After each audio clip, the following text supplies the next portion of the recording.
Google is just a few mouse clicks away. Pull it up and read it for yourself. This was intended to prevent former slaves from being treated as less than citizens. And to let every southern state know that if you try to pass legislation, or if you ignore the rights and privileges that are afforded other citizens, well, then you're violating the Constitution, and there will be repercussions. That's the idea. You gotta treat the former slaves like you do anybody else. It even goes on to explain that this does not apply to diplomats and foreign workers. The reason why? Well, those diplomats are foreign nationals and they're here. And there would be occasion they realized and recognized that they may have their wives with them and they may give birth to children while they're here. But if the parents were not under the jurisdiction of the United States government or under the jurisdiction of the local government, wherever they were at, state or municipality or whatever, and there was no intent on becoming a citizen, well then citizenship should not automatically be bestowed. In fact, we had a great conversation about this. I actually did read the amendment, or at least Section A and B, if I remember correctly. This was several months ago on the Sunday show, and I had a caller call in, and I thought they were probably a law student, was the impression I got, because they started reading case law and explained that the 14th Amendment has never, as far as the legal system is concerned, been the rationale behind birthright citizenship. It's actually been just a matter of case law, based on one federal judge's interpretation of what the jurisdiction actually means. But every legal scholar is in agreement that when it comes down to the phrasing of jurisdiction, that means Congress has the legal authority to define who does and does not fall under the jurisdiction. So, for the people that claim that this would require an amendment to change or to undo the 14th Amendment, they're either terribly misunderstanding law, which is possible, or they're flat out lying to you because they're trying to gin up anti-Donald Trump sentiment. Because while Donald is at the forefront of this, several other would-be Republican candidates have stood up in support of this. So truthfully, when you read the Constitution, you're going to hear some people read the first part of that, leave out the jurisdiction part, and just claim it says here in the Fourth Amendment, if you're born here, you're a citizen. That's not what it says, ladies and gentlemen. It's inherent on you to do your own research and use your brain, and you decide. But you decide knowing the facts and seeing them for yourself. Don't take somebody else's word for it on this. Bottom line here is, when it comes to an illegal alien, and I still find myself occasionally saying undocumented worker, but usually I'm just making fun of leftists when I do. It's a phrase that is unfair, and it's terribly offensive to me, because it's terribly offensive to a couple of my friends who have immigrated here legally from Mexico, and they're ready to bust heads when they run into illegals. It makes them so angry that these people jumped ahead of them, jumped to the head of the line, didn't do the things that it takes to get here legally, and they did. They get angrier about it than some of my redneck friends that live down the road here. It would be funny if it wasn't so freaking sad, the fact that we live in a country where that could happen. But read it for yourself.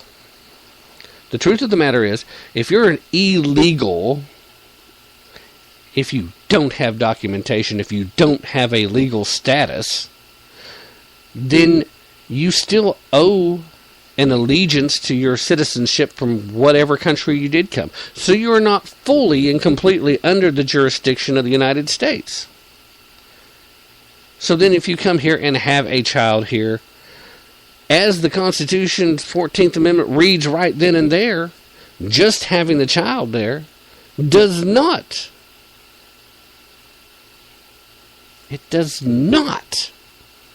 impart automatic citizenship to you. I'll stand up and make that argument all day long, and I've talked to constitutional scholars on the Sunday broadcast, and they have told me the same thing.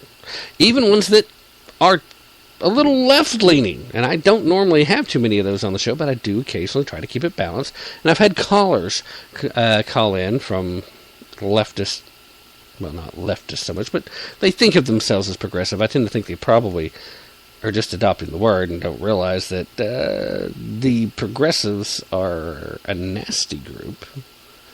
And by virtue of them being reasonable and,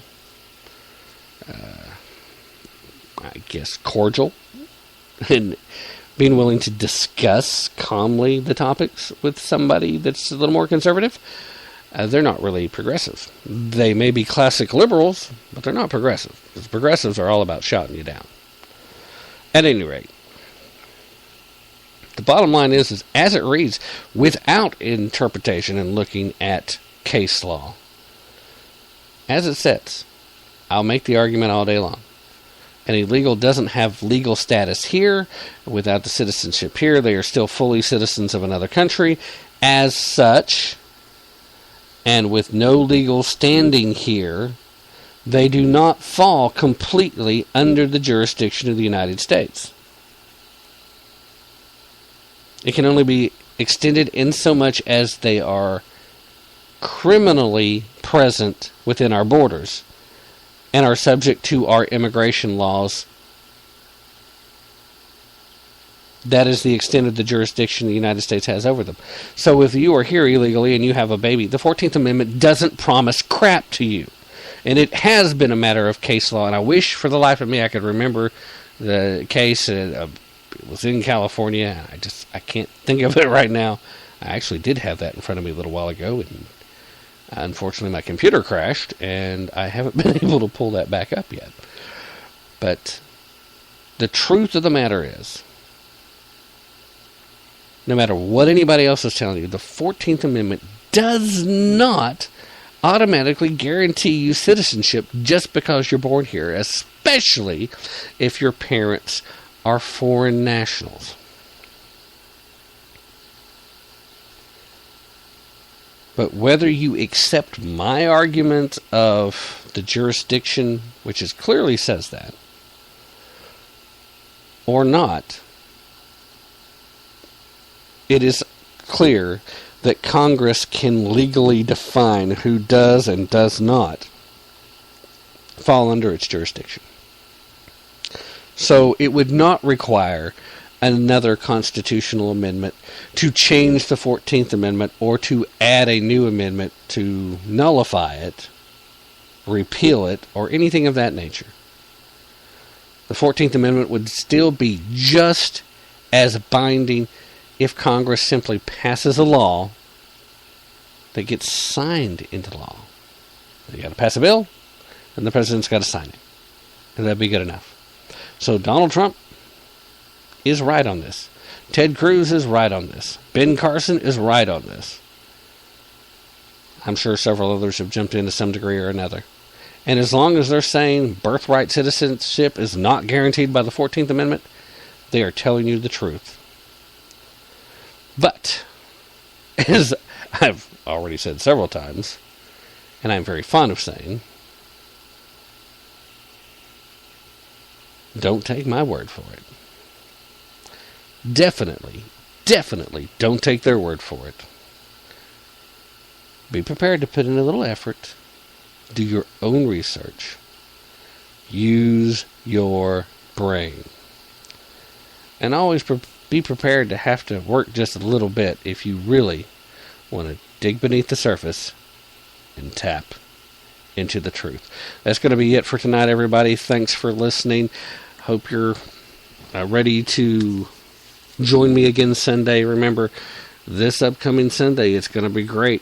3 guests, 2 of the top 100 conservative talk show hosts, according to TopTalkRadio.com. Rod Eccles is going to be on. Josh Bernstein is going to be on. And we're going to have a serious conversation with Josh. And then after that, we're going to have Ken Crow. The same Ken Crow that writes for The Crow's Nest, A View from the Right. He's a contributor. He is heavily involved in the campaigns in Iowa. And he is co-founder of TeaPartyCommunity.com. And by the way, they're not a sponsor of mine, but I have often mentioned TeaPartyCommunity.com on the show, especially over here at Spreaker.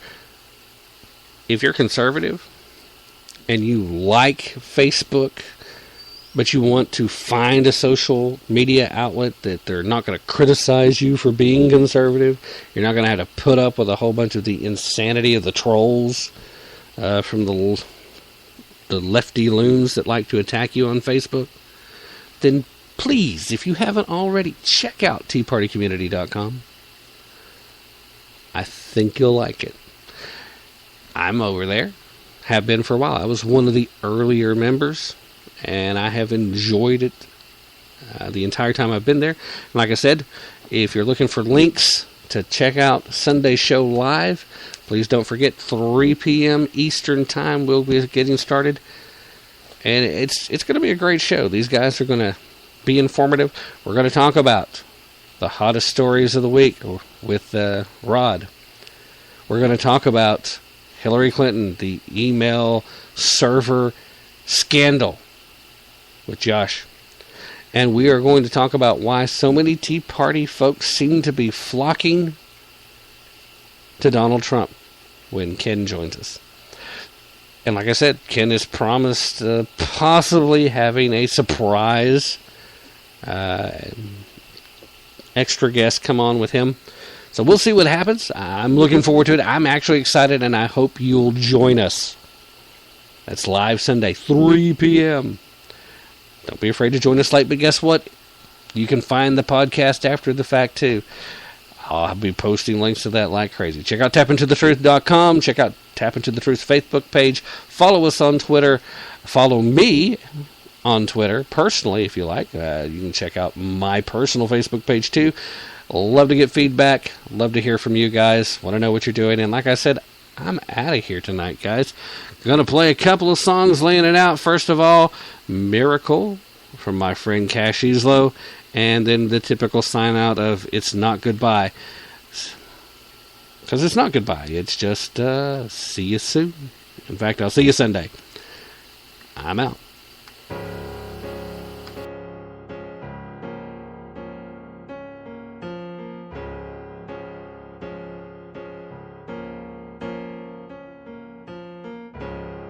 I'm looking for a miracle. Looking for a miracle. Angel looking over me. Just a breath of hope to see.